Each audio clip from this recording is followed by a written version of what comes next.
Cumprimento a todos os meus irmãos com a paz de Jesus. Seja bem-vindo ao estudo da lição número 8. Do mar tempestuoso às nuvens do céu. Vamos orar. Pai querido que estás nos céus, aqui estamos como suplicantes da tua bênção, suplicantes da tua graça, que o Senhor derrame sobre nós o Espírito Santo ao abrirmos a tua palavra para estudarmos as profecias, que o Senhor nos abra a mente. Que o Senhor permita que jorre luz celestial sobre cada texto que vamos estudar e que o Senhor fale ao nosso coração, preenchendo as nossas necessidades espirituais. É em nome de Jesus que pedimos. Amém. Do mar tempestuoso às nuvens do céu. Queridos, o livro de Daniel nos apresenta 4 esboços proféticos. Capítulo 2, 7, 8 e 11. Cobrem praticamente os mesmos períodos de tempo, mas com uma diferença. Cada visão que Deus dá vai avançando no tempo. Por isso as profecias de Daniel têm 2 características. A primeira é a repetição e a segunda é a progressão no tempo.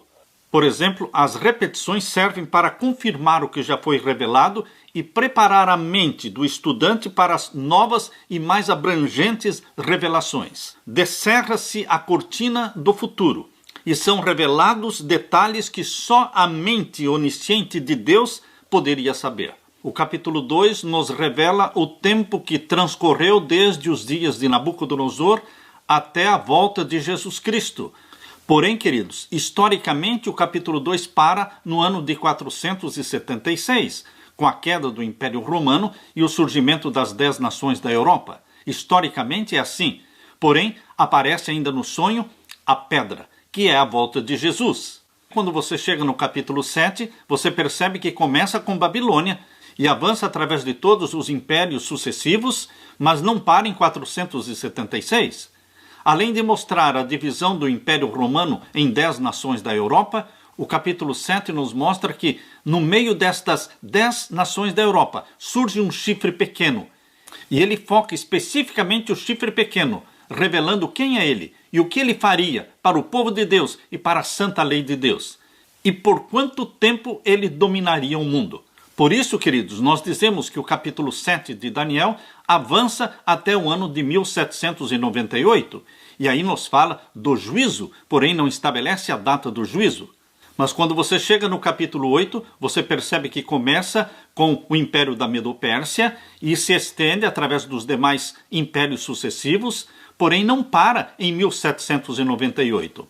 Avança até o ano de 1844, conforme diz a profecia de Daniel 8, verso 14, até 2.300 tardes e manhãs, e o santuário será purificado.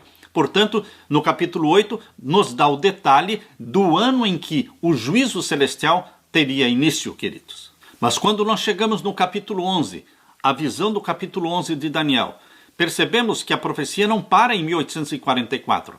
Avança no tempo, exatamente para o tempo do fim, para o tempo em que nós estamos vivendo. Deus nos revela os acontecimentos que precederão justamente a segunda vinda de Jesus Cristo, falando sobre o decreto dominical, falando sobre a angústia qual nunca houve e falando também do fechamento da porta da graça, a ressurreição especial dos salvos e a revelação do dia e da hora da volta de nosso querido Jesus.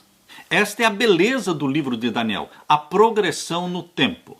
Tenha certeza, meu querido irmão, que Deus te recompensará por todo o esforço e dedicação ao estudo da profecia. Aquilo que Deus revelou para Daniel, Ele está revelando para você, para que nos preparemos para a segunda vinda de Jesus. Na parte de domingo, os 4 animais. Abra sua Bíblia em Daniel capítulo 7 e vamos ler, a partir do verso 1. No primeiro ano de Belsazar, este é o ano de 553 a.C., no primeiro ano de Belsazar, rei de Babilônia, teve Daniel na sua cama um sonho e visões da sua cabeça. Escreveu logo o sonho e relatou a suma das coisas. Falou Daniel e disse: Eu estava olhando na minha visão da noite, e eis que os 4 ventos do céu combatiam no mar grande. E 4 animais grandes diferentes uns dos outros subiam do mar. O primeiro era como leão e tinha asas de águia. Eu olhei até que lhe foram arrancadas as asas, e foi levantado da terra, e posto em pé como um homem, e foi-lhe dado um coração de homem. Continuei olhando, e eis aqui o segundo animal, semelhante a um urso, o qual se levantou de um lado, tendo na boca 3 costelas entre os seus dentes. E foi-lhe dito assim: levanta-te, devora muita carne. Depois disto eu continuei olhando, e eis aqui outro semelhante a um leopardo, e tinha 4 asas de ave nas suas costas. Tinha também este animal 4 cabeças, e foi-lhe dado domínio. Depois disto eu continuava olhando nas visões da noite, e eis aqui o 4º animal, terrível e espantoso, e muito forte, o qual tinha dentes grandes de ferro. Ele devorava e fazia em pedaços, e pisava aos pés o que sobejava. Era diferente de todos os animais que apareceram antes dele, e tinha 10 chifres. A profecia bíblica fala em códigos, em símbolos, e nós precisamos deixar que a própria Bíblia interprete estes símbolos. Aqui nós vemos no capítulo 7 e no verso 2 que Daniel viu em visão que 4 ventos do céu combatiam no mar grande. O que são ventos e o que é mar? Ventos em profecia simbolizam guerras. Mas de onde vem isso? Em Jeremias. Em Jeremias, capítulo 49, e os versos 36 a 38, mostra que ventos em profecia referem-se a guerras. E aqui fala que estas guerras estavam acontecendo no Mar Grande. O que é o Mar Grande? A palavra de Deus também interpreta água em profecia como símbolo de povos, multidões, nações. Portanto, queridos, os 4 ventos são 4 guerras mundiais que aconteceriam entre os povos e nações. E o verso 3 diz: e 4 animais grandes, diferentes uns dos outros, subiam do mar. O que são esses 4 grandes animais? A própria Bíblia interpreta no capítulo 7 e o verso 17. Estes grandes animais, que são 4 reis, ou 4 reinos que se levantam da terra. Vejam como a Bíblia é específica. Mar simboliza multidões de povos e nações, ventos simbolizam guerras, guerras mundiais, portanto, e aqui fala que os 4 animais são 4 reinos que surgiriam na terra. Assim como no capítulo 2, Deus revelou os 4 impérios mundiais, Babilônia, Medo-Pérsia, Grécia e Roma, também no capítulo 7, Deus volta a apresentar os 4 impérios mundiais, Babilônia, Medo-Pérsia, Grécia e Roma, usando diferentes símbolos. Aqui são animais. A Bíblia apresenta muitos símbolos proféticos. Por exemplo, um dia em profecia significa um ano. Isto está em Números capítulo 14 e o verso 34. Estrelas em profecia simbolizam anjos. Isto está em Apocalipse capítulo 1 e o verso 20.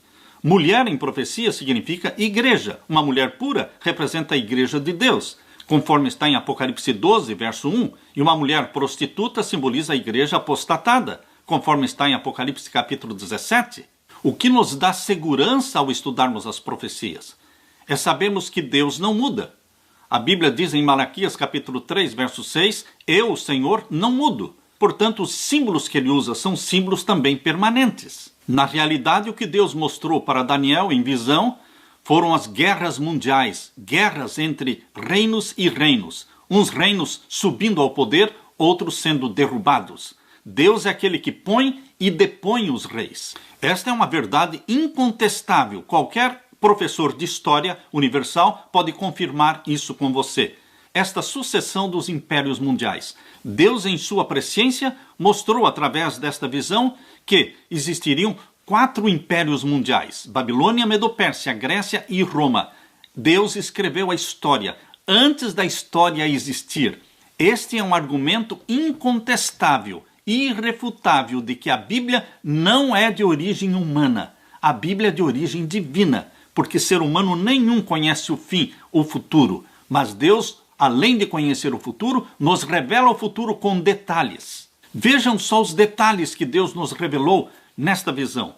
O verso 4, capítulo 7 de Daniel, verso 4. O primeiro era como o leão. Por que Deus escolheu o leão como símbolo de Babilônia? Porque o leão é o rei da floresta. E realmente, Babilônia é representada no capítulo 2 pela cabeça de ouro, o império mais rico. Mas também Deus disse que este leão, ele tinha asas de águia. A águia é a rainha das aves. Portanto, vemos aqui representada a glória do Império Babilônico. E menciona também, verso 4, eu olhei até que lhe foram arrancadas as asas. Ou seja, este Império de Babilônia não continuaria com toda a glória que sempre teve. Lhe seriam arrancadas as asas, ou seja, ele teria uma queda em poder e em glória. E menciona ainda, e foi levantado da terra e posto em pé como um homem. Ele deixaria de agir como um leão todo-poderoso e se enfraqueceria como um homem. Aqui nós poderemos lembrar de como Deus tirou o orgulhoso rei de Babilônia, Nabucodonosor, tirou dele a sanidade mental e fez com que ele passasse 7 anos comendo grama e sendo molhado pelo orvalho do céu e vivendo entre os animais. Queridos, foi-lhe dado um coração de homem. Aqui eu entendo como sendo a humilhação de Nabucodonosor, mas também a conversão dele ao Deus Criador dos céus e da terra. Todos estes detalhes relacionados ao reino de Babilônia só provam que Deus é Deus. Ele é o soberano do universo. E agora o verso 5. Continuei olhando, e eis aqui o segundo animal semelhante a um urso, o qual se levantou de um lado, tendo na boca 3 costelas entre os seus dentes, e foi-lhe dito assim, levanta-te, devora muita carne. O urso representa então a Medo-Pérsia, que se levantou mais de um lado. Queridos, todos nós sabemos que Dario, o tio, e Ciro, o sobrinho. Dario era o Medo e Ciro era o persa. Então estes 2 povos se uniram, os medos e os persas, para dominarem Babilônia. Porém, queridos, a profecia dá esse detalhe de que o urso se levantou mais de um lado. Isto significa que a Pérsia cresceu e se fortaleceu muito mais do que os medos. Os persas, eles existem até hoje, é o Irã. Portanto, queridos, aqui neste detalhe de que o urso tinha 3 costelas nos seus dentes, menciona as 3 províncias babilônicas que foram derrotadas, dominadas pelo Império Medo-Persa, que foi a Lídia, que foi Babilônia e que foi o Egito. Este é o simbolismo das 3 costelas nos dentes do urso. E agora vejam o verso 6. Depois disto eu continuei olhando, eis aqui outro, semelhante a um leopardo. Queridos, o Império da Grécia é representado pelo leopardo. O leopardo é muito mais veloz do que o leão, muito mais veloz do que o urso. Isto mostra a velocidade e a rapidez com que Alexandre o Grande dominaria o mundo. E mais ainda, além do leopardo ser veloz, aqui menciona que o leopardo tinha asas. E tinha 4 asas de ave nas suas costas. O que quer dizer isso? Aumenta a velocidade do domínio grego. Por isso, queridos, Alexandre o Grande, com 25 anos de idade, ele já era senhor do mundo e morreu aos 33 anos. E aqui vemos outro preciso detalhe, porque o leopardo tinha 4 cabeças. E exatamente, Alexandre tinha 4 generais, Cassandro, Lisímaco, Seleuco e Ptolomeu. E quando Alexandre o Grande morreu, o Império Grego foi dividido pelos seus 4 generais. Cassandro ficou com a Macedônia, Seleuco ficou com a Mesopotâmia e Síria, Lisímaco ficou com Ásia Menor e Ptolomeu ficou com o Egito. E agora os detalhes do verso 7, o 4º animal. Depois disto eu continuava olhando nas minhas visões da noite, e eis aqui o 4º animal, terrível e espantoso. Aqui não dá semelhança com nenhum outro animal que você conheça. Era um terrível e espantoso animal, diferente de todos. Por isso diz aqui, terrível e espantoso e muito forte, o qual tinha dentes grandes de ferro. Ele devorava e fazia em pedaços e pisava aos pés o que sobejava. Era diferente de todos os animais que apareceram antes dele e tinha 10 chifres. Este 4º império mundial é Roma, representado pelas pernas de ferro, lá do sonho que Nabucodonosor teve no capítulo 2. Roma é conhecido como um império de ferro. Este animal tinha dentes de ferro e tinha 10 chifres, representando também a divisão do Império Romano em 476 nas 10 nações da Europa.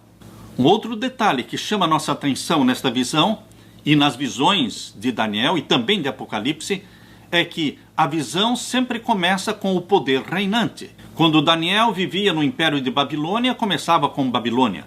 Quando a Medopérsia conquistou Babilônia, então a visão passou a ter início com a Medopérsia. E, queridos, em Apocalipse, João viveu no tempo do Império Romano.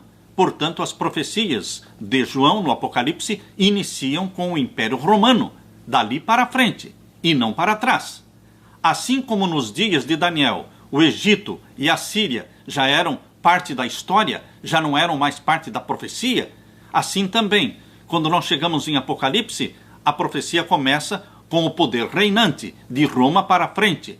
As profecias do Apocalipse não vão iniciar com Egito, ou Assíria, ou Babilônia, ou Medopérsia, ou Grécia. Não, queridos. É do poder reinante para frente. Precisamos respeitar este princípio de interpretação profética. Na parte de segunda-feira, o chifre pequeno. Agora vamos ler o que está aqui em Daniel capítulo 7 e os versos 8 em diante. Estando eu considerando os chifres, que eram 10 chifres, eis que entre estes chifres outro chifre pequeno, diante do qual 3 dos chifres primeiros foram arrancados. E eis que neste chifre havia olhos como olhos de homem, e uma boca que falava grandiosamente. Este chifre pequeno era diferente dos demais, e nos dá aqui detalhes. Ele tinha olhos como que de homem, e uma boca que falava arrogantemente, presunçosamente. Este chifre pequeno chama atenção porque ele derrubou 3 dos 10 anteriores. Para que o chifre pequeno pudesse crescer e se fortalecer, ele teve que derrubar 3 dos 10 anteriores. Considerando que o quarto animal representa o Império Romano, que dominou o mundo do ano 168 a.C. até o ano 476 depois de Cristo, portanto o Império Romano durou mais de 600 anos. Ele foi forte, ele despedaçou todos os outros impérios. Nenhum outro reino veio e conquistou Roma. Não, queridos. A profecia mostra, assim como no capítulo 2, o Império Romano se dividiria e não se misturaria, como o barro não se mistura com o ferro. Aqui no capítulo 7, mostra que este animal terrível, com 10 chifres, se dividiria em 10 reinos. Ou seja, não seria um outro reino sendo formado. Ele se fragmentaria. E foi exatamente o que aconteceu. A partir do ano 330, irmãos. O que aconteceu no ano 330? Constantino, o imperador romano, ele transferiu a capital do Império Romano de Roma para Constantinopla. Queridos, uma vez que Constantino transferiu a capital do reino de Roma para Constantinopla, isso foi em 330, ele enfraqueceu o reino do Ocidente. E as tribos bárbaras do norte começaram a dominar o Império Romano do Ocidente, a partir do ano 330. E isto durou até o ano 476. Foi assim que o Império Romano do Ocidente se fragmentou e se dividiu nas 10 tribos. Agora, o importante nesta divisão do Império Romano é que no meio das 10 tribos, no meio das 10 nações da Europa, surgiu um chifre pequeno. Portanto, este chifre pequeno não surgiu na Índia, não surgiu na China, e nem no Brasil, e nem na América. Este chifre pequeno surgiu na Europa superpovoada, na Europa onde existiam as 10 tribos, as 10 nações. O chifre pequeno surgiu ali e surgiu depois das 10 tribos. Considerando que o ano 476 confirma que neste ano o Império Romano do Ocidente não existia mais, foi todo ele dividido, temos que considerar que o chifre pequeno surgiria depois de 476. E foi exatamente o que aconteceu, queridos. No ano de 533, o imperador Justiniano fez um decreto de que o bispo de Roma deveria ser o cabeça geral da igreja cristã, em 533. Porém, queridos, o bispo de Roma tinha uns problemas para serem resolvidos. As tribos arianas foram sendo dominadas e subjugadas, mas permaneceram 3, criando resistência contra o papado, criando resistência contra o bispo de Roma. E somente depois que Roma papal conseguiu destruir essas 3 tribos arianas, é que ele pôde dar início à sua supremacia papal. Os érulos foram destruídos em 493, os vândalos foram destruídos em 534, E os ostrogodos foram destruídos em 538. E agora o caminho estava livre para o poderio papal sobre a Europa. A supremacia papal começou em 538. Esta profecia de Daniel 7 identifica quem é o chifre pequeno.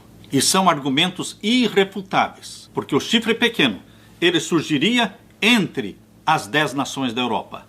Capítulo 7, verso 8. O chifre pequeno viria depois que as 10 tribos surgissem. Isto está em capítulo 7 de Daniel, verso 24. Uma outra característica notável do chifre pequeno é de que ele era um reino diferente dos outros. Os outros eram reinos civis, mas este era um reino civil religioso. A Bíblia diz em Daniel 7, 24, diferente dos demais. E mais uma característica notável está no capítulo 7, verso 25, onde fala que este chifre pequeno proferirá palavras contra o Altíssimo. Ou seja, ele procuraria ocupar o lugar de Deus na terra. Isto é falar contra o Altíssimo, perseguir os santos do Altíssimo. Este é o poder que mais perseguiu cristãos em toda a história. Somente o bispo de Roma ousa reivindicar para si o título de substituto de Deus na terra, Vicarius Filii Dei, aceitando ser adorado, ousando perdoar pecados, ousando tocar na lei de Deus e mudar a lei de Deus. Queridos, somente este poder, Roma papal, tem esta ousadia, esta blasfêmia. Outra característica do chifre pequeno, ainda no capítulo 7, verso 25, cuidaria em mudar os tempos e a lei. Abra sua Bíblia e vamos ler capítulo 7, verso 25. E proferirá palavras contra o Altíssimo. Os outros não proferiam palavras contra o Altíssimo.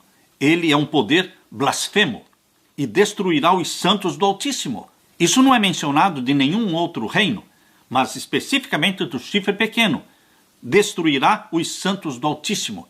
E foi Roma papal quem destruiu e matou mais de 50 milhões de mártires cristãos, através da Inquisição Romana, Inquisição Espanhola, Inquisição Valdense, Inquisição Huguenote. Através de todas estas inquisições, os santos do Altíssimo foram perseguidos e mortos. E o verso 25 diz, e cuidará em mudar os tempos e a lei. Queridos, Deus tem uma lei, a lei dos 10 mandamentos, escrita pelo dedo de Deus, está em Êxodo capítulo 20. Queridos, este poder, chifre pequeno, Roma papal, também tem uma lei, que também se chama os 10 mandamentos. Esses 10 mandamentos de Roma papal, eles estão no catecismo romano. Mas os 10 mandamentos do catecismo romano são diferentes dos 10 mandamentos da Bíblia. Ali nos 10 mandamentos de Roma, o segundo mandamento da lei de Deus foi omitido. Qual é o segundo mandamento? Abra sua Bíblia em Êxodo capítulo 20 e vamos ver qual é o segundo mandamento da lei de Deus. Êxodo capítulo 20 e o verso 4 em diante. Aqui está o segundo mandamento. Não farás para ti imagem de escultura, nem alguma semelhança do que há em cima nos céus, nem embaixo na terra, nem nas águas debaixo da terra. Não te encurvarás a elas, nem as servirás, porque eu, o Senhor teu Deus, sou Deus zeloso, que visito a maldade dos pais dos filhos, até a 3ª e 4ª geração daqueles que me aborrecem. E faço misericórdia em milhares aos que me amam e guardo os meus mandamentos. Este é o segundo mandamento. Este mandamento foi destruído, foi omitido. Não está lá nos 10 mandamentos de Roma, no catecismo romano. Qual outro mandamento que eles destruíram? O mandamento do sábado. Lá no catecismo romano diz guardar domingos e festas. Mas aqui na lei de Deus, em Êxodo capítulo 20, versos 8 a 11, não fala guardar domingos e festas. Aqui fala assim, lembra-te do dia do sábado, verso 8 em diante. Lembra-te do dia do sábado para o santificar. 6 dias trabalharás e farás toda a tua obra, mas o 7º dia é o sábado do Senhor teu Deus. Não farás nenhuma obra, nem tu, nem teu filho, nem tua filha, nem o teu servo, nem a tua serva, nem o teu animal, nem o teu estrangeiro que está dentro das tuas portas. Porque em 6 dias fez o Senhor os céus e a terra, o mar e tudo o que neles há, e ao 7º dia descansou. Portanto, abençoou o Senhor o dia do sábado e o santificou. Este grande mandamento do sábado foi omitido, foi substituído na lei que está no catecismo romano. Simplesmente eles dizem guardar domingos e festas. Queridos, por isso a profecia de Daniel capítulo 7, verso 25, é importante para você e para mim. Porque identifica quem é o chifre pequeno e o que este chifre pequeno faria contra a lei de Deus. O que este chifre pequeno faria perseguindo os santos do Altíssimo. Só existe um poder na terra que corresponde e que cumpre todos estes indicadores, estes sinais mencionados, estas evidências dadas na profecia para que identifiquemos o chifre pequeno. É Roma papal. Surgiu depois de 476, porque surgiu em 538. Surgiu no meio das nações da Europa. Perseguiu o povo de Deus, mudou a lei de Deus e fala contra o Altíssimo, querendo ser Deus na terra. E o verso 25 ainda completa dizendo, final do verso 25, e eles serão entregues na sua mão, eles quem? Os santos do Altíssimo. Ou seja, o chifre pequeno, Roma papal, perseguiria o povo de Deus por quanto tempo? Aqui diz, por um tempo, tempos, metade de um tempo. Um tempo é um ano, tempos 2 anos, metade de um tempo, meio ano. 3 anos e meio, proféticos, 1260 anos. Esta profecia começou em 538, a supremacia papal, com a destruição dos ostrogodos, e durou por 1260 anos, terminando em 1798. Quando no dia 10 de fevereiro de 1798 foi derrubado, foi preso o Papa Pio VI e levado para Valença, e lá ele morreu aos 82 anos de idade. Queridos, acabou a supremacia papal da Idade Média de 1260 anos. Bendito seja Deus por todos estes detalhes, por todas estas revelações que nos fortalecem a fé e que nos faz confiantes de que o Deus Todo-Poderoso, que tem o controle e a soberania nas suas mãos, Ele é o nosso Deus. E Ele não abandona os seus filhos. Os santos do Altíssimo são a menina dos olhos deste Deus. Aleluia! Na parte de terça-feira, o tribunal se assentou. Agora abra sua Bíblia em Daniel capítulo 7, verso 26.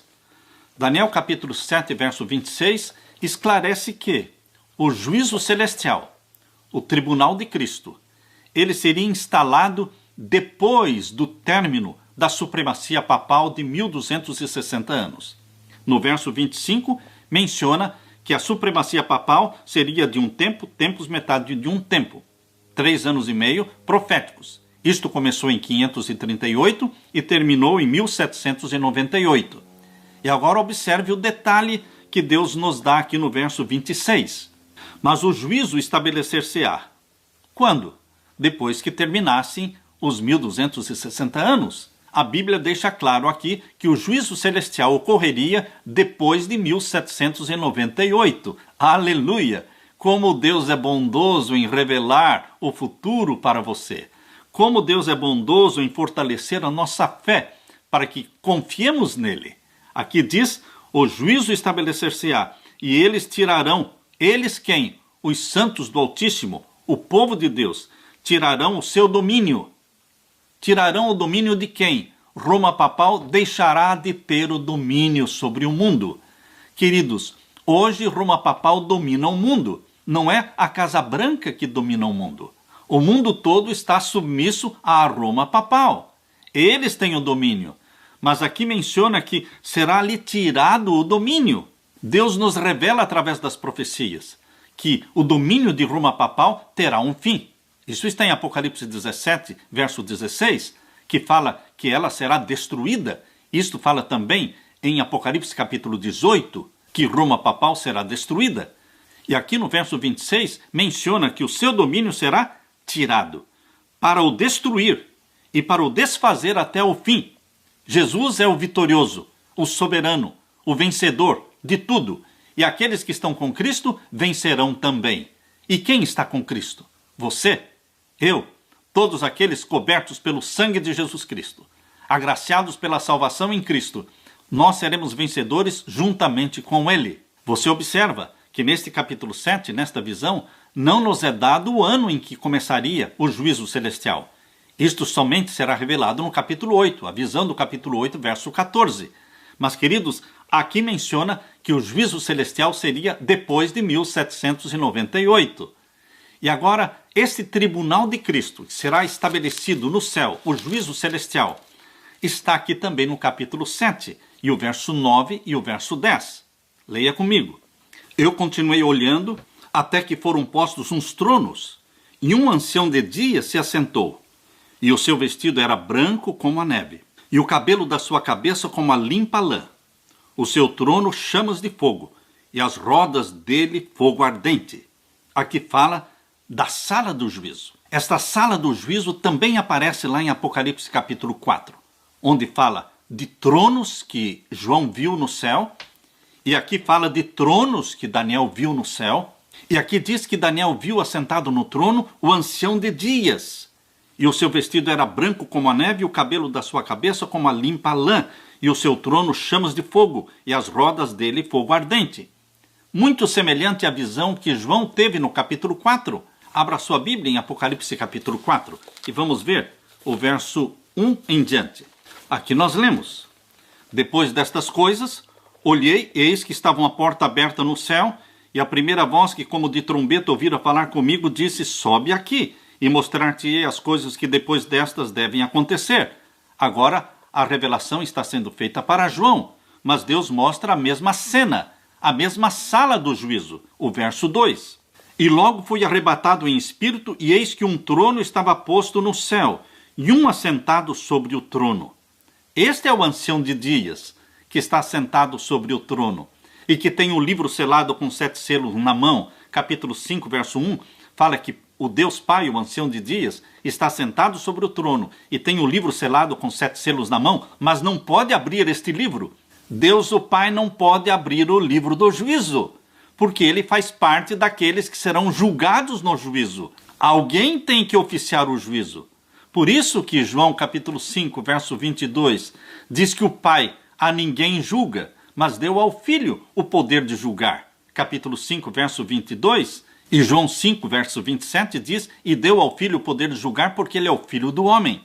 E aqui no capítulo 5 de Apocalipse, verso 5, diz que Jesus Cristo, o leão da tribo de Judá, morreu e venceu para poder abrir o livro, ou seja, para oficiar o juízo. Alguém tem que oficiar o juízo celestial. E o juízo celestial é chamado por Paulo, lá na segunda carta de Paulo aos Coríntios, capítulo 5, verso 10, Paulo chama o juízo celestial de o tribunal de Cristo, porque ele é o juiz constituído pelo Pai. O Filho está ali para defender o Pai. E o Filho usa a vida dele em defesa do Pai e usa a sua vida, a vida dos filhos de Deus, a vida dos santos do Altíssimo.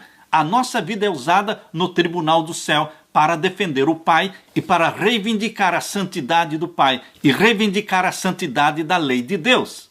Voltando então para Daniel capítulo 7, irmãos. Daniel capítulo 7, e vamos ver agora o verso 10. Aqui menciona: Um rio de fogo manava e saía de diante dele, ou seja, diante do trono onde está sentado o Pai. Milhares de milhares o serviam. É a mesma cena de Apocalipse 5, onde menciona que milhares de milhares, milhões de milhões estão ao redor do trono. Capítulo 7 de Daniel, verso 10. E milhões de milhões estavam diante dele. Assentou-se o juízo e abriram-se os livros.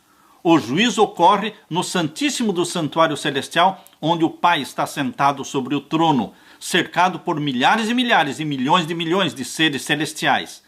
E lá em Apocalipse 4 diz que o trono do Pai está cercado por 24 outros tronos, onde estão assentados os 24 anciãos, comprados pelo sangue de Jesus Cristo, que já estão no céu. Eles foram tirados daquela multidão, aquela multidão que ressuscitou com Cristo e que subiu ao céu com Cristo, glorificados. Dentre esta multidão, Deus escolheu 24 anciãos e assentou-os sobre tronos para que eles participem do juízo. Nesta visão de Daniel capítulo 7, aparecem 3 vezes esta sequência, a mesma sequência. Primeiro, o período em que Roma papal perseguiria o povo de Deus, 1260 anos. Em segundo lugar, o juízo celestial seria estabelecido. E em terceiro lugar, o reino será eternamente do povo de Deus.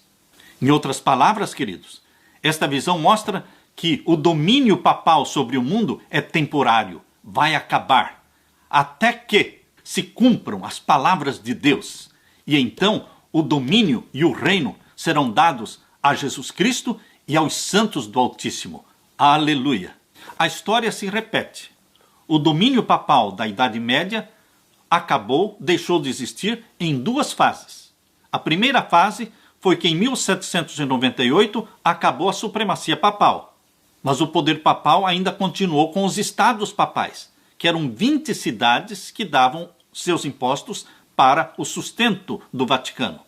Mas, queridos, em 1871, no dia 13 de maio de 1871, o Vaticano perdeu também os estados papais. Portanto, percebam que a queda do domínio papal foi em duas fases. Primeiro, perdeu a supremacia papal, 1798. Depois, em 1871, perdeu os estados papais. A recuperação da supremacia papal, a recuperação do domínio papal também será em duas fases, queridos. Em 1929, dia 11 de fevereiro de 1929, o Tratado de Latrão, assinado por Benito Mussolini e Cardeal Gasparri, o papado recuperou o reino papal, o Estado papal. Hoje, o Vaticano é um reino e o Papa é um rei. Somente quando for aprovado o decreto dominical, ele terá recuperado a supremacia perdida, que será a supremacia do tempo do fim. Será também de 3 anos e meio, mas literais. Só para lembrar, Satanás não é amigo de ninguém. Satanás não é amigo dos bruxos, Satanás também não é amigo do Papa. Aquele mesmo homem que assinou o Tratado de Latrão, Benito Mussolini, ele foi executado e foi morto no dia 28 de abril de 1945. E o corpo de Benito Mussolini foi pendurado de cabeça para baixo. Satanás é assim. Primeiro ele usa e depois ele mata, ele descarta. Assim como ele fez com Benito Mussolini, ele vai fazer também com o papado. Por isso que hoje o papado está sendo muito útil para Satanás. Mas chegará o fim do papado. Em Apocalipse 17, verso 16, fala que eles serão queimados e comerão a sua carne. Na parte de quarta-feira, a vinda do Filho do Homem. Queridos, o texto que nós queremos ler é o de Daniel capítulo 7, verso 13. Aqui no capítulo 7, versos 9 e 10, está falando do juízo celestial. E mostra o Pai assentado sobre o trono, o ancião de dias. E agora no verso 13, mostra Deus o Filho, Jesus Cristo, vindo até o Pai para receber o livro e iniciar o juízo. É a mesma cena que nós vamos encontrar em Apocalipse capítulo 5. Primeiro vamos ler aqui Daniel capítulo 7 e o verso 13. Eu estava olhando nas minhas visões da noite, e eis que vinha nas nuvens do céu, um como filho do homem, e dirigiu-se ao ancião de dias, e o fizeram chegar até ele. E foi-lhe dado o domínio e a honra e o reino, para que todos os povos, nações e línguas o servissem. O seu domínio é um domínio eterno, que não passará, e o seu reino, o único que não será destruído. Aleluia! O reino do nosso Senhor Jesus Cristo, que está sendo estabelecido, é o único que não será jamais destruído. E você e eu fazemos parte deste reino. Queridos, o verso 13 mostra o Pai assentado sobre o trono e agora o Filho vindo até ele no Santíssimo para receber o livro selado com 7 selos e iniciar o juízo. Estas são as cenas descritas aqui e também em Apocalipse capítulo 5. Abra sua Bíblia em Apocalipse capítulo 5. Vocês podem perceber que aqui nas cenas mostradas para João no capítulo 4, mostra o trono do Pai cercado por 24 tronos, onde estão os 24 anciãos assentados. Não mostra Jesus. Da mesma forma como foi lá em Daniel capítulo 7. Mostra primeiro a sala do juízo com o trono de Deus. E depois mostra no verso 13, lá do capítulo 7, verso 13, mostra o Filho se aproximando e vindo até o Pai para iniciar o juízo. Exatamente o que acontece aqui. Capítulo 4 de Apocalipse mostra o trono do Pai cercado por 24 outros tronos. E agora o capítulo 5 mostra o Pai assentado no trono, com o livro selado com 7 selos na mão, mas não tem ninguém que possa abrir o livro. Capítulo 5, esta é a cena descrita aqui. Capítulo 5, verso 1 em diante. E vi na destra do que estava sentado sobre o trono, é o ancião de dias, não é? E um livro escrito por dentro e por fora, selado com 7 selos. Esse é o livro do juízo. E vi um anjo forte bradando com grande voz, dizendo: quem é digno de abrir o livro e de desatar os seus selos? E ninguém no céu, nem na terra, nem debaixo da terra, podia abrir o livro, nem olhar para ele. E eu chorava muito, porque ninguém for achado digno de abrir o livro, nem de o ler, nem de olhar para ele. João chorava muito, porque ele entendeu a importância de abrir o livro. Se o livro não fosse aberto, o juízo não começaria. E se o juízo não começasse, o caráter do Pai não seria reivindicado e o povo de Deus não seria julgado. Queridos, Satanás precisa ser condenado, ele será condenado em corte. O Pai precisa ser justificado, reivindicado o caráter do Pai, mas em corte. Nosso nome será usado em defesa do nosso Pai, em defesa da lei do nosso Pai, mas isso será feito em corte. Mas precisa ter o juiz. E o juiz aparece agora no verso 5. Veja, e disse-me um dos anciãos, não chores, eis aqui o leão da tribo de Judá, a raiz de Davi, que venceu para abrir o livro e desatar os seus 7 selos. Jesus Cristo, como leão da tribo de Judá, é o Jesus Cristo como juiz da terra, juiz do tribunal celestial. Por isso ele é apresentado como o leão da tribo de Judá. E agora diz o verso 7, e ele veio e tomou o livro da destra do que estava sentado no trono. O Filho, Jesus Cristo, o leão da tribo de Judá, veio ao Pai no Santíssimo e recebeu o livro na mão. Exatamente como lá em Daniel capítulo 7, verso 13. Deus o Pai, o ancião de dias, está sentado sobre o trono e agora o Filho do Homem, Jesus Cristo, é introduzido no Santíssimo para receber do Pai o livro e iniciar o juízo. Por isso em Daniel capítulo 7, verso 10 diz, e assentou-se o juízo e abriram-se os livros. A mesma frase, abriram-se os livros e iniciou-se o juízo, lá de Daniel, é aqui também o desselar o livro, o abrir o livro, selo após selo, no processo do juízo celestial. Nós devemos entender Daniel capítulo 7, verso 13, como descrevendo a mesma cena de Apocalipse 5 e o verso 7. Daniel fala de um livro selado e Apocalipse fala de um livro desselado. Aqui nesse livro, Testemunhos para Ministro, Deus fala, na página 115, que o livro que o leão da tribo de Judá dessela é o livro de Daniel que estava selado. Aquela porção selada do livro de Daniel, que Daniel não entendeu, diz respeito ao juízo celestial, ao santuário celestial. E esse livro é desselado pelo leão da tribo de Judá. Isso não é coisa da minha cabeça, meu irmão. É o que eu estou lendo aqui. Testemunhos para Ministros, página 115. Aqui diz, eu, pois, ouvi, mas não entendi. Por isso eu disse, Senhor meu, qual será o fim destas coisas? E ele disse, vai, Daniel, porque estas palavras estão fechadas e seladas até o tempo do fim. Ellen White está descrevendo aqui as cenas de Daniel capítulo 12, falando sobre o livro selado.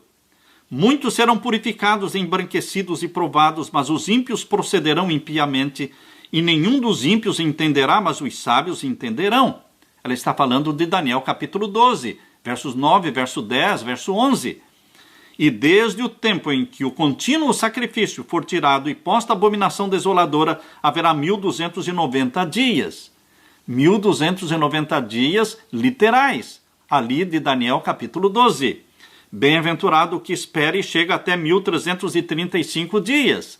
1335 dias também literais de Daniel capítulo 12.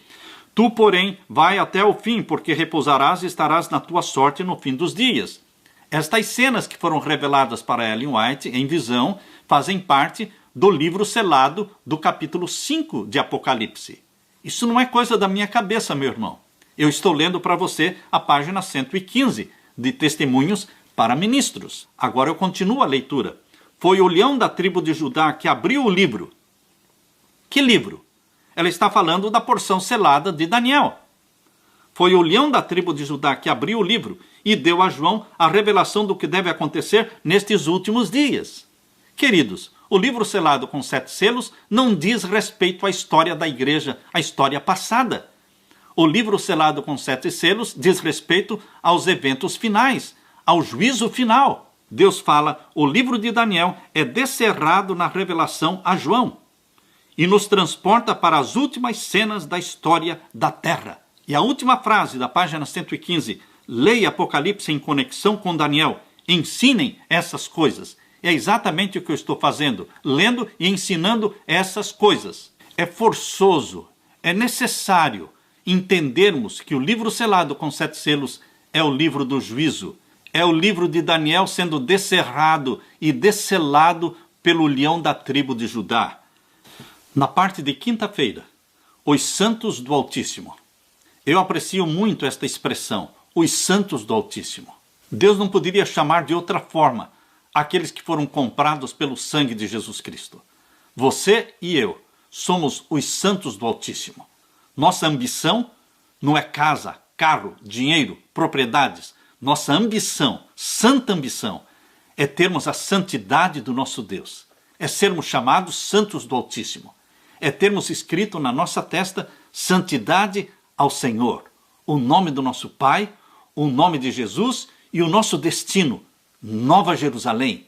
Queridos, os santos do Altíssimo receberão o reino juntamente com Jesus Cristo. Tudo que pertence a Jesus, pertence a você. Abra sua Bíblia em Daniel capítulo 7 e vamos ver o verso 18. Aqui nós lemos: Mas os santos do Altíssimo receberão o reino e possuirão o reino para todo sempre e de eternidade a eternidade. Jesus Cristo possuirá o reino, mas você também possuirá o reino. Jesus Cristo reinará, mas você também reinará. Por isso que Jesus Cristo diz, lá em Mateus capítulo 19, que os 12 apóstolos vão se assentar sobre 12 tronos para julgarem as 12 tribos de Israel. Porque na nova terra, a terra estará dividida em 12 supernações, tendo ali 12 reis assentados sobre tronos para julgar as 12 tribos de Israel. E nós vamos de sábado em sábado com os nossos reis, cada povo, cada tribo seguindo o seu rei. Nós vamos nos dirigir para a Nova Jerusalém, entrando pela porta que está o nome da nossa tribo, e entrando na Nova Jerusalém para adorarmos a Deus de sábado em sábado e de lua nova em lua nova, assim como diz em Isaías 66, versos 22 e 23. Estaremos ali adorando a Deus semanalmente e também mensalmente. Por isso diz aqui que o reino pertence aos santos do Altíssimo, porque o reino é de Jesus e é nosso. Nós somos irmãos de Jesus Cristo. Ele é o nosso irmão mais velho e ele não se envergonha de nos chamar de irmãos. Leio de novo o verso 18, capítulo 7 de Daniel, verso 18. Mas os santos do Altíssimo receberão o reino, aleluia, e possuirão o reino, aleluia, para todo sempre, de eternidade a eternidade. É o único reino eterno, é o reino do nosso Senhor Jesus Cristo. E isto é mencionado aqui no capítulo 7 para contrastar com o reino do chifre pequeno. Porque o reino do chifre pequeno acabará. Ele será destituído, ele será destruído. É isso que diz aqui em Daniel capítulo 7. Volte a ler Daniel capítulo 7 e vamos ver o verso 26 e 27. Aqui lemos: Mas o juízo estabelecer-se-á, e eles, o povo de Deus, tirarão o seu domínio, o domínio do chifre pequeno, para o destruir e para o desfazer até ao fim. E o reino, e o domínio, e a majestade dos reinos debaixo de todo o céu serão dados a quem? Ao povo dos santos do Altíssimo. Para você, para mim. Que privilégio! Isso só fortalece a nossa autoestima. Somos filhos do Rei do Universo. O seu reino será um reino eterno, e todos os domínios o servirão e lhe obedecerão. Mas, queridos, antes que chegue este glorioso dia, onde estaremos reinando com Cristo no reino eterno, nós passaremos por aflições, a angústia qual nunca houve. Por isso eu convido você para ler Apocalipse capítulo 12 e o verso 17. Abra sua Bíblia em Apocalipse 12 e o verso 17. Antes do reino de nosso Senhor Jesus ser implantado na terra, Satanás, ele perseguirá os santos do Altíssimo. Apocalipse 12, verso 17. E o dragão irou-se contra a mulher, e foi fazer guerra ao resto da sua semente, o remanescente, os que guardam os mandamentos de Deus e têm o testemunho de Jesus Cristo. Queridos, nós temos o testemunho de Jesus Cristo. Em Apocalipse 19, verso 10. Apocalipse 19, verso 10. Diz que o testemunho de Jesus Cristo é o espírito de profecia. Queridos, nós temos o espírito de profecia e nós guardamos os mandamentos de Deus. Nós somos a igreja perseguida e odiada por Satanás. Mas nós somos os santos do Altíssimo. Aleluia! Isto fortalece a nossa autoestima, porque somos os santos do Altíssimo. Jesus nos adverte de que nós seremos perseguidos. E ainda existirão mártires agora no tempo do fim. Mas não desanime. porque Cristo é o vencedor e nós venceremos com ele. Leio agora Apocalipse 13, versos 7 e 8. E foi-lhe permitido fazer guerra aos santos. O chifre pequeno voltará a fazer guerra aos santos. Fez na Idade Média e fará agora no tempo do fim. No tempo desta supremacia final do papado, de 3 anos e meio, literais, 42 meses, conforme diz em Apocalipse 13, verso 5, 42 meses. Durante este tempo, haverá sim perseguição ao povo de Deus, aos santos do Altíssimo. Por isso Jesus está advertindo no verso 7. E foi-lhe permitido fazer guerra aos santos e vencê-los. Por que vencê-los? Porque alguns mártires morrerão. Mas Jesus Cristo diz, não desanime, porque logo, logo mais, o reino será dado aos santos do Altíssimo. E aqui diz o verso 7, e deu-se-lhe poder sobre toda a tribo, língua e povo.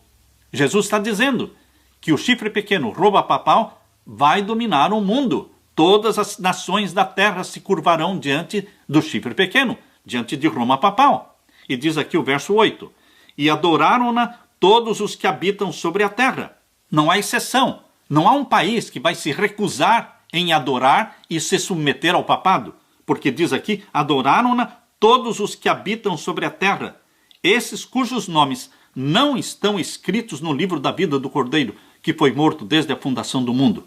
Mas você e eu, que temos o nosso nome inscrito no livro da vida do Cordeiro, vamos ser sustentados em pé na presença de Jesus Cristo. Não vamos nos curvar e adorar a besta nem a sua imagem.